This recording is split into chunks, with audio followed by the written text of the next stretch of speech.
Granddad's Secret Giant by David Litchfield. Little Billy was in a pickle. "Granddad," he said, "we've been painting the town mural all day, but we just can't finish it. No one can reach the top of the wall." "Don't worry," said Granddad. "I know just the chap who can." "He has hands the size of tables," Granddad continued. "Legs as long as drain pipes and feet as big as rowing boats.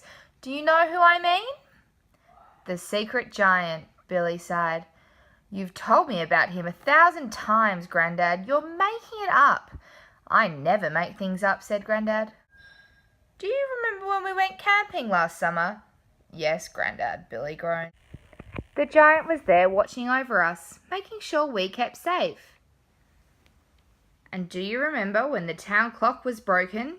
"Yes, Granddad," Billy mumbled. "It was the giant who pulled us safely to the shore." "But that's impossible, Granddad," Billy said. "I didn't see a giant." "Maybe you weren't looking hard enough," Granddad replied.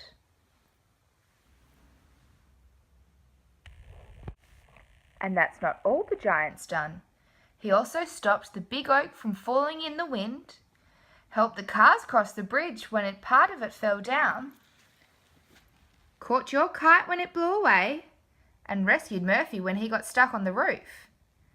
The giant does all these things for our town, quietly and without making a fuss, and nobody knows except for me.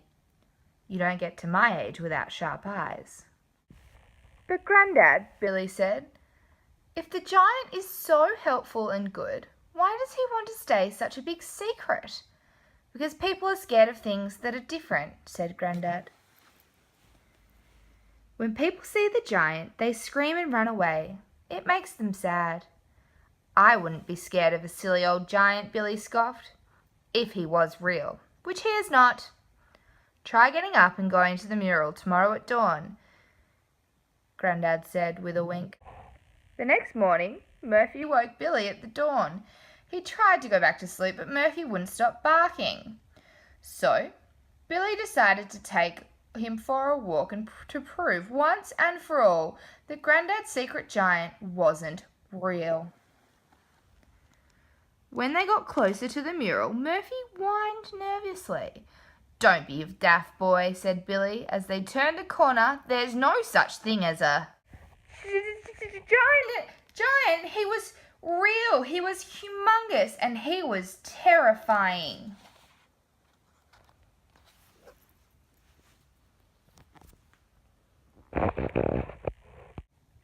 Billy ran away as fast as he could, but then he had a thought. Maybe that was what Granddad meant when he said people are scared of things that are different. Billy turned back, but the giant had gone. Billy went to Granddad's and told him what had happened. "I shouldn't have run away," he said sadly. "Well, we all make mistakes sometimes," said Granddad, "but I'm sure you can think of a way to make the giant feel better.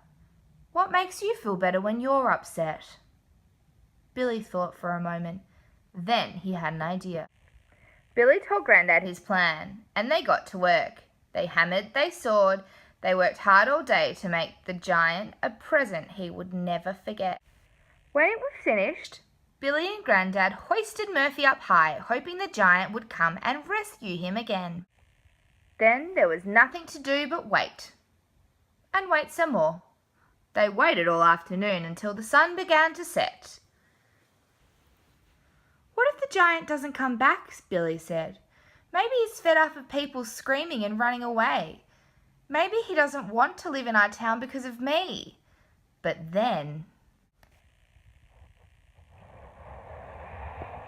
they saw legs as long as drain pipes, hands as big as tabletops, and feet as large as rowing boats. It was the giant! Just like they planned. He rescued Murphy from the ledge. Then the giant saw the present. For the first time since Granddad had known him, he smiled. Because what Billy had realized was that the giant wasn't just a giant. He was also a person. and he wanted what everyone wanted when they were upset. A friend.